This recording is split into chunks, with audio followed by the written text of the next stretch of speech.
नमस्कार दोस्तों, OCN network में आपका स्वागत है। मैं हूं ओमकार चौधरी। अब किसी की गाड़ी अगर माइलेज नहीं दे रही है, पिकअप नहीं कर पा रही है, तो उसके लिए भी क्या सरकार जिम्मेदार है? जो सत्ता में बैठे हैं वही जिम्मेदार हैं? कांग्रेस ने, और कांग्रेस की जब मैं बात करता हूं तो हमेशा ध्यान में रहे और दिमाग में रहे कि उनके प्रवक्ता और उनके नेता जो कुछ भी बोलते हैं उसकी गाइडेंस राहुल गांधी की होती है कि क्या बोलना है और क्या नहीं बोलना है। तो राहुल गांधी के निर्देश पर ही ये कहा गया होगा कि 30 से 35% माइलेज घट रहा है लोगों का, और उनका कहना है कि सब उसी अनुपात में पेट्रोल डीजल के दाम सरकार को घटा देने चाहिए। दो तीन प्रश्न यहाँ उठते हैं। पहला ये,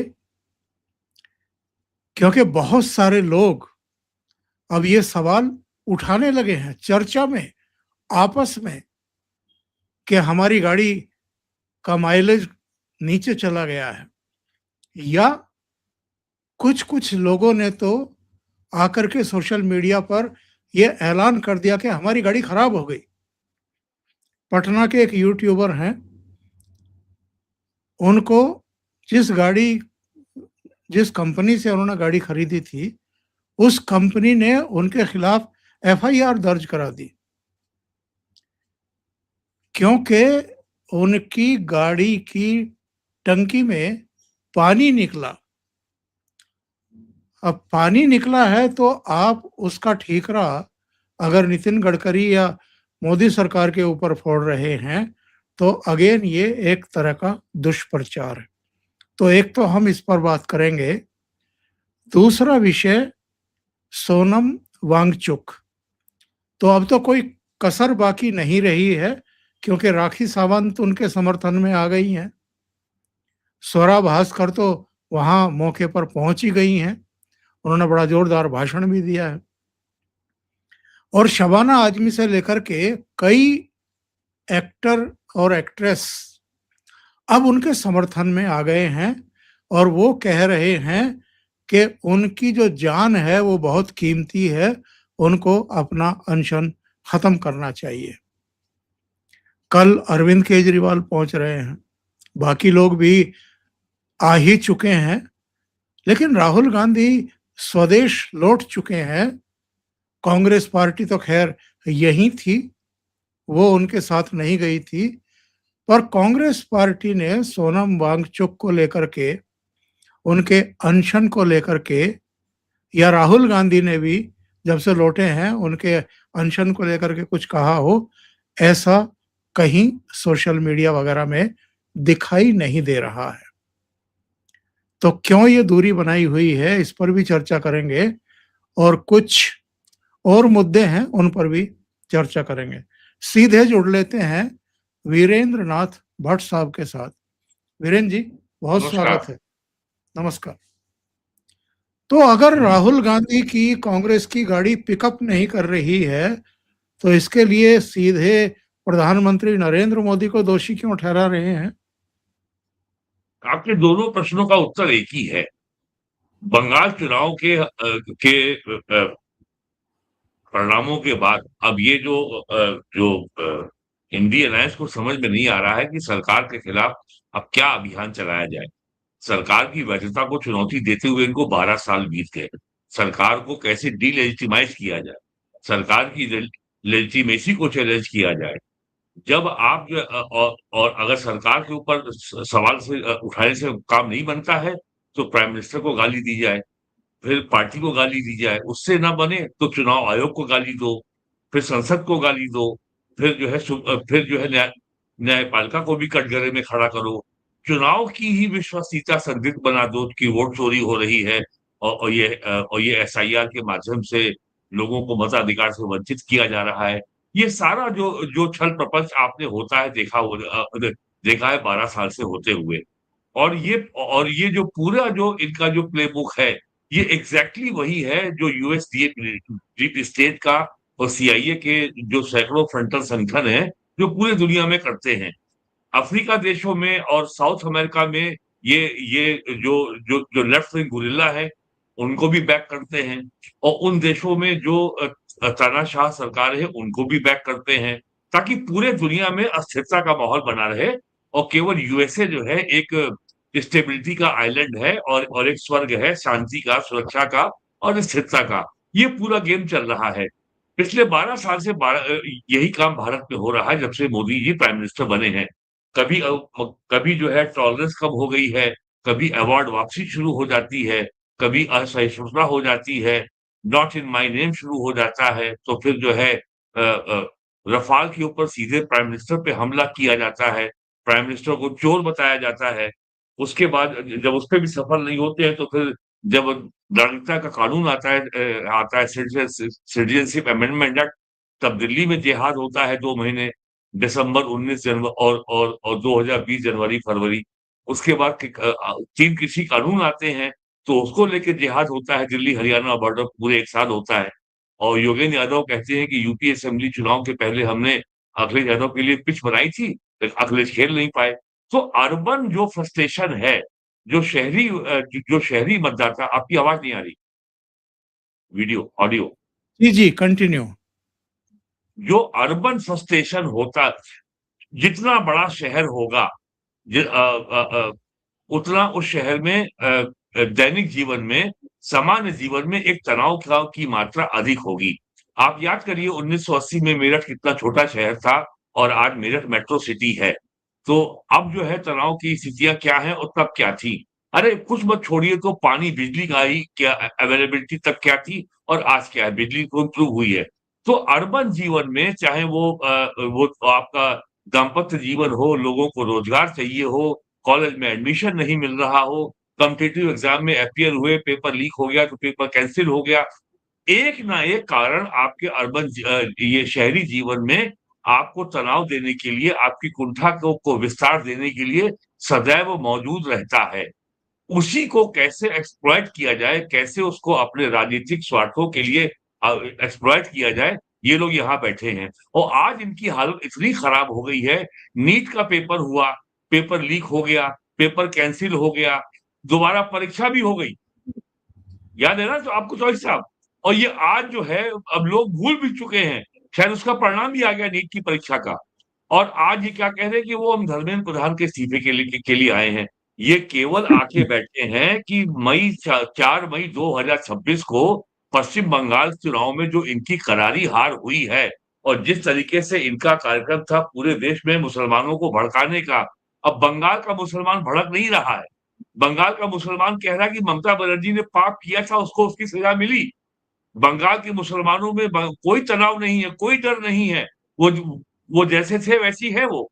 बस एक अंतर आया है कि ममता बनर्जी की सरकार में जो उनको गुंडागर्दी करने की छूट मिली हुई थी, वो छूट उन्होंने स्वयं जो है समर्पण कर दिया कि अब हम ऐसी गुंडागर्दी नहीं करेंगे, क्योंकि अब शुभेंदु अधिकारी की सरकार बन गई है। और वो भी जो है वहाँ का बुलडोज़र बाबा बन गए हैं। तो अब इनको जो है 20 जुलाई से संसद का सत्र शुरू होने वाला है। संसद के सत्र में 131वां संविधान संशोधन विधेयक for delimitation of the constituencies and महिला आरक्षण विधेयक, ये दोनों आ रहे हैं। अगर ये पास हो गया और जिसमें सरकार ने कहा है कि हम बिल में अमेंडमेंट करेंगे और ये बाकायदा स्पेसिफिकली प्रोवाइड करेंगे कि हर राज्य में जो वर्तमान लोकसभा सीटों की संख्या है, उसपे 50% बढ़ोतरी करेंगे। यानी जो वर्तमान सीटें हैं 543 वो बढ़ के 540 हो जाएँगी और किसी भी राज्य में सीटें कम नहीं होंगी। जो दक्षिण भारत के राज्यों को आशंका थी कि उनके यहाँ आबादी की ग्रोथ कम हुई है और यूपी, बिहार, बंगाल, राजस्थान, झारखंड में ज़्यादा हुई है, तो नॉर्थ इंडिया हिंदी स्टेट की सीटें बढ़ सकती हैं और दक्षिण भारत की कम हो सकती हैं, तो सरकार ने इसका समाधान कर दिया। आपको याद हो इस साल अप्रैल में जब ये इस बिल पे चर्चा लोकसभा में हो रही थी, तब गृह मंत्री अमित शाह ने कहा था मुझे 1 घंटे का समय दीजिए, हम बिल में ही ये स्पेसिफिक प्रोविज़न कर देते हैं कि हर राज्य में वर्तमान सीटों में 50% सीटें बढ़ेंगी। वो तो अब बिल फिर आ रहा है और अब जो है सरकार के पास जो 2 तिहाई बहुमत के लिए जितनी सीटें चाहिए थी 360 से अधिक, अब सरकार उस तक पहुँच गई है। अब शरद पवार की बेटी सुप्रिया सुले ने भी आज बम्बई में प्रेस कॉन्फ्रेंस करके साफ कर दिया है। तो अब सरकार के लिए 2 तिहाई बहुमत की भी व्यवस्था हो गई है। तो अब और आपको याद हो अप्रैल में जब ये बिल पे चर्चा हो रही थी लोकसभा में, तब राहुल गांधी ने ये कहा था कि अगर ये डिलिमिटेशन बिल पास हो गया, तो भारत की राजनीति का लोकसभा का भूगोल बदल जाएगा। और ये भूगोल वैसे ही बदलेगा, जैसा मैं आपको एक आंकड़ा दे दूँ, 1984 में इंदिरा गांधी की हत्या के बाद चुनाव हुए थे, लोकसभा के। तो 1980 की तुलना में जितनी सीटें कांग्रेस को मिली थी, केवल 61 सीटें अधिक आई थी और 2009 में जब लोकसभा का चुनाव हुआ था, तब 2004 की तुलना में कांग्रेस की सीटें 61 अधिक आई थी। दोनों बार 61 सीटें बढ़ी थी। क्यों बढ़ी थी? 2004 इसलिए बढ़ी 2000 2004 में अटल बिहारी वाजपेयी के नेतृत्व में भारतीय जनता पार्टी को 138 सीटें मिली थी और मैं दूसरी कांग्रेस बात कह को रहा हूँ। ना, मैं दूसरी केवल बात कह रहा हूँ। 145 सीटें। ना, मैं ये नहीं कह रहा हूँ। मैं कह रहा हूँ कि 2004 में कांग्रेस को जितनी सीटें मिली थी, उसकी तुलना में 2009 में 61 सीटें ज़्यादा मिली थी। सीटें बढ़ गई हाँ, थी। वो और ये और ये सी 206 और ये सीटें बढ़ी क्यों थी? क्योंकि 2008 में डिलिमिटेशन हुआ था। लोकसभा का जो इसके जो जो अ, एक तो एक घटना और उस एक एक घटना और हुई थी। कल्याण सिंह और मुलायम सिंह ने हाथ मिला लिया था। हाँ, वो अलग वो तो यूपी की बात है। तो मैं कहना ये चाह रहा हूँ तो कि जिस यूपी में तरीके से 21 अ, 21 सीटें कांग्रेस की आ गई थी यूपी हाँ, में। नहीं 22 हो गई थी, लेकिन जो परिसीमन हुआ था उस समय कांग्रेस ने जिस तरीके से सीटों की शक्ल बिगाड़ी थी, तो ज्यादातर जो अर्बन कॉन्स्टिट्यूएंसी जहाँ पे बीजेपी मजबूत थी, उन सीटों का शक्ल बिगाड़ दी गई। अब जब डिलिमिटेशन होगा, तो कांग्रेस ने वो जो खुराफात की थी, वो अब सब दुरुस्त हो जाएगी। तो कांग्रेस की चिंता ये है, इसलिए काल्पनिक मुद्दों के आधार पर सोनम वांगचुक को बलि का बकरा बनाया जा रहा है।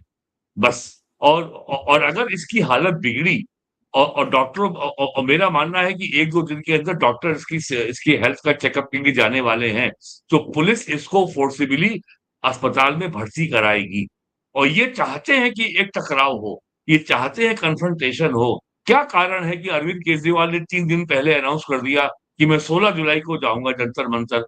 आज तो स्वरा भास्कर भी पहुँची हैं, वो इतनी मोटी हो गई कोई उसे पहचान ही नहीं पाया। और खैर अब तो वो बेगम हो गई हैं। तो इसलिए उनको कोई उन्हें पहचान ही नहीं पाया। आज वृंदा करात भी पहुँची हैं और लोगों में अभी इस बात का आश्चर्य बना हुआ है कि कांग्रेस दूरी क्यों बनाए हुए है। हालाँकि शशि थरूर का बयान आया है। राहुल गांधी भी शायद भारत लौट आए हैं। पता नहीं कहाँ गए थे। कोई शायद जो है गोपनीय फ़ोटो या वीडियो लेके आए हैं। आए होंगे और शायद उसको 20 जुलाई को संसद में लहराएँगे और फिर सदन की कार्रवाई को बाधित करेंगे। लेकिन अब की बार समस्या ये है, अगर सदन की कार्रवाई को बाधित करेंगे, तो सरकार के लिए डिलिमिटेशन का जो कॉन्स्टिट्यूशनल अमेंडमेंट बिल है, वो शायद पास करवाना आसान हो जाएगा। तो ये अब केवल जो है, जो बंगाल में जो इनको करारी हार लगी है, जिस तरीके से पॉलिटिकल नैरेटिव इनके हाथ से छूटा है, कैसे उसको रीगेन किया जाए, जंतर-मंतर पे ये सारा प्रपंच वही हो रहा है। नीट वाला कोई इश्यू अब रहा नहीं। धर्मेंद्र प्रधान का अगर इतने बड़े अपराधी हैं केंद्रीय शिक्षा मंत्री, तो भाई उनके इस्तीफे की माँग करिएगा, लोकसभा का सत्र शुरू हो रहा है, 20 जुलाई से और 20 जुलाई को जो है सावन का प्रथम सोमवार भी है।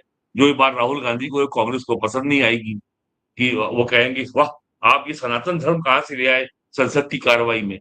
तो ये है चीज़ें बस और मैं सरकार अब इन लोगों को 12 साल झेल चुकी है।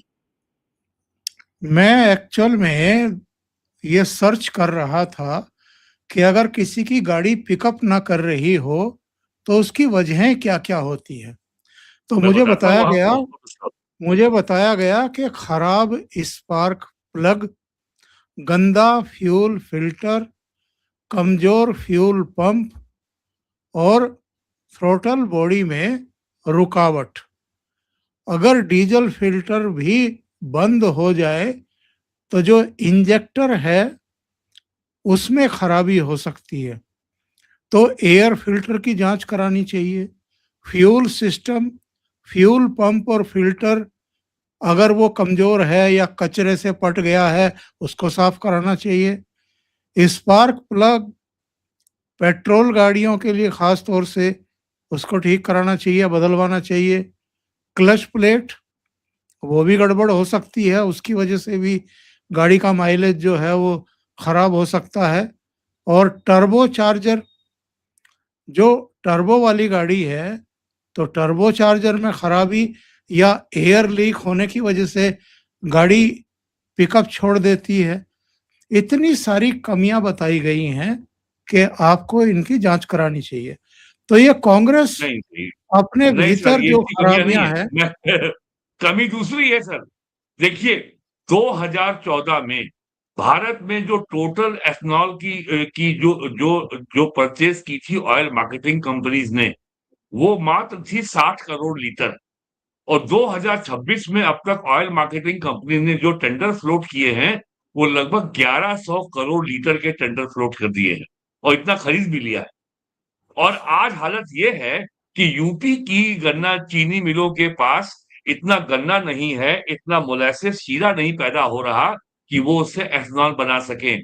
अब यूपी की चीनी मिलों को एफसीआई से टूटा हुआ ब्रोकन राइस, टूटा हुआ चावल दिया जा रहा है, जो अनफिट है फॉर ह्यूमन कंजम्पशन।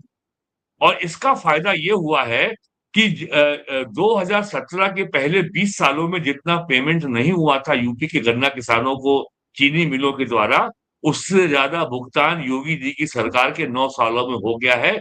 लगभग 3.2 लाख करोड़, 3.25 लाख करोड़ के आसपास का पेमेंट हो चुका आप है। आप आप ये बताइए, गंभीर आप बहस को गंभीर दिशा में ले गए। मैं कह रहा था नहीं, कि नहीं, नहीं, नहीं, कांग्रेस प्रॉब्लम यही है। अरे भाई, कांग्रेस किसान नाराज नहीं होगा तो बीजेपी सरकार परेशानी में कैसे आएगी? अरे आप किसान तो झंडा नहीं सुन उठाएगा तो। सुन लीजिए, मैं कह रहा हूं कि हाँ, कांग्रेस का प्लग या दूसरी चीजें खराब नहीं है, इंजन खराब है। हाँ, ये इंजन क्यों जी, नहीं चेंज करवाते हैं? इंजन नहीं बदलेंगे। अरे इंजन तो विदेश में रहता है, कभी देश में है तो बदलाएं। इंजन तो हमेशा देश के बाहर रहता है। अब चलिए तो सर, सीजे सीजेपी के प्रदर्शन पर चलते हैं। आपने अभी बताया कि शशि थरूर ने एक खुला पत्र जारी किया है, एक बड़ा मार्मिक सा पत्र लिखा है और उन्होंने कहा है सोनम वांगचुक से कि साहब आपके अनशन का मकसद पूरा हो गया, पूरे देश का ध्यान इस मुद्दे की तरफ आ गया है, अब आप अपना अनशन खत्म कर दीजिए। 28 जून से आपका अनशन चल रहा है, हम इसे लोकसभा में उठाएंगे, पार्लियामेंट में उठाएंगे। पर ये बताइए, राहुल गांधी, प्रियंका वाड्रा, इनके प्रवक्ता, ये सब इनके इस मुद्दे का समर्थन क्यों नहीं कर रहे और सोनम वांगचुक के अनशन पर कुछ भी क्यों नहीं बोल रहे? क्या उनको पता है कि ये अरविंद केजरीवाल के बैठाए हुए हैं, इसलिए वो कुछ नहीं बोल रहे? वो इसलिए नहीं बोल रहे हैं कि उन्होंने सरकार के खिलाफ षड्यंत्र करने का काम सोनम वांगचुक को आउटसोर्स कर दिया है।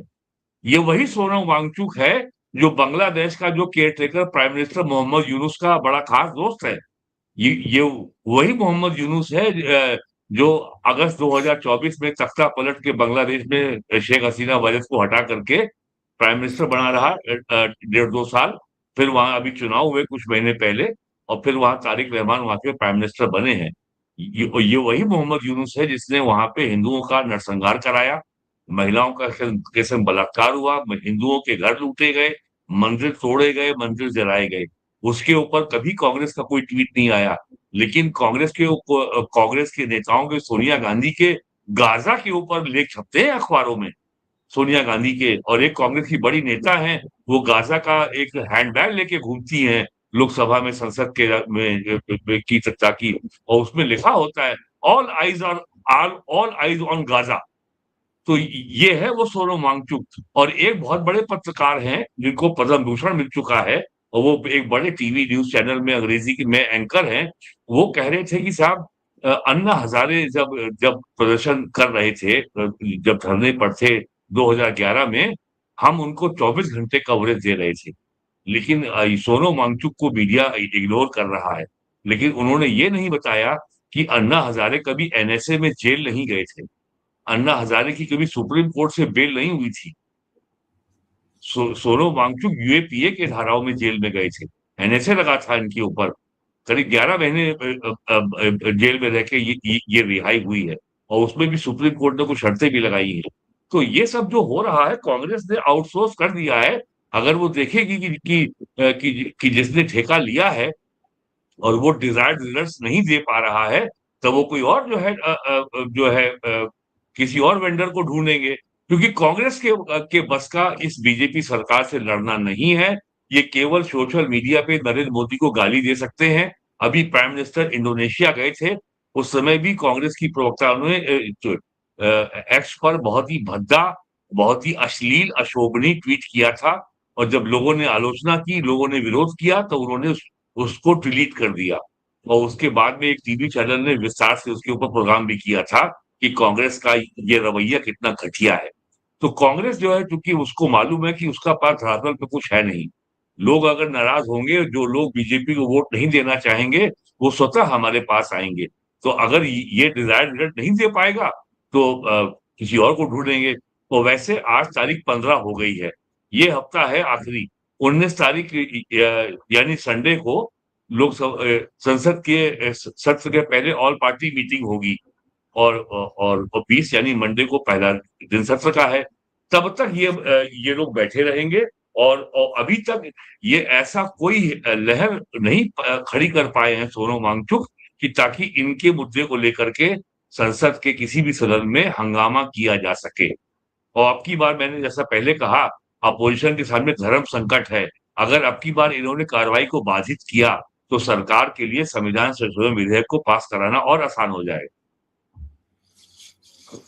जी, बिल्कुल सही बात आपने कही है। और सोनम वांगचुक के समर्थन में देखिए कौन-कौन हस्तियां आ गई हैं। सोनी राजदान, ये महेश भट्ट की पत्नी है, और आलिया भट्ट की माताजी हैं। शबाना आजमी आ गई है। इसके अलावा स्वरा अच्छा था, भास्कर तो आपने बता ही दिया है ये कि पूरा वामपंथी गिरोह है पूरा ये। स्वरा भास्कर को आपने बता ही दिया है कि वो मौके पे पहुंच चुकी हाँ, थी। ये उन्होंने भी बड़ा वामपंथी भाषण है। दिया है, और आपने बताया कि थोड़ा वजन भी उनका बढ़ गया है।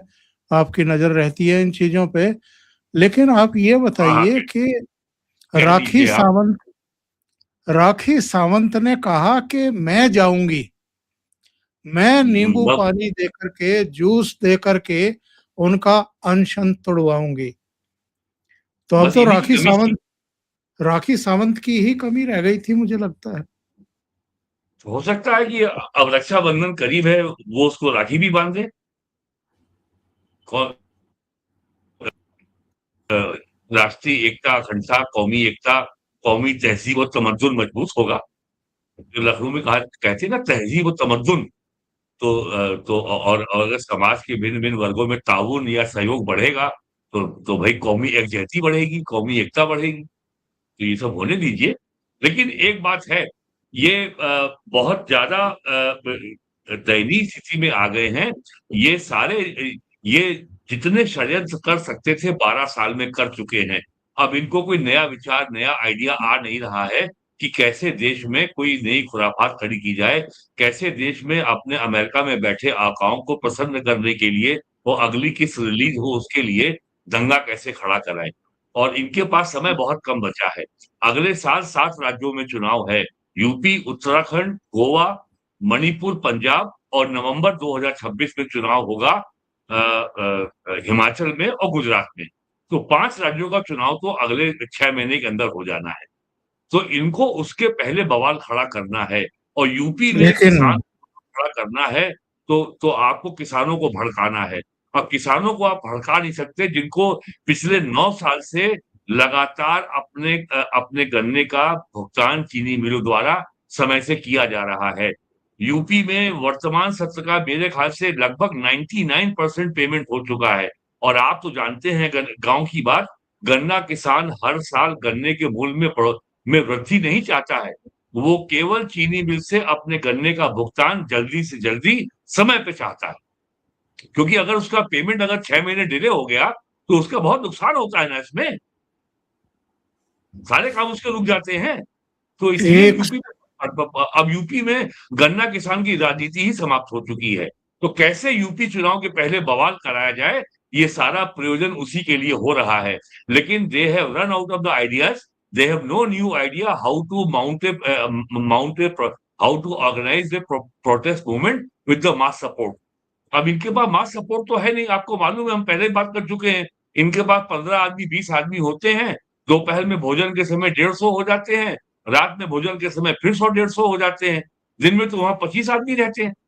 तो और लोगों को ये समझ में नहीं आया भाई ये आंदोलन हो किस लिए रहा है, बल्कि हम आप तो इनके ऊपर परोपकार कर रहे हैं, जो इनके ऊपर आप चर्चा कर रहे हैं। आप कह रहे हैं कि ये दंगा फसाद कराने के चक्कर में है।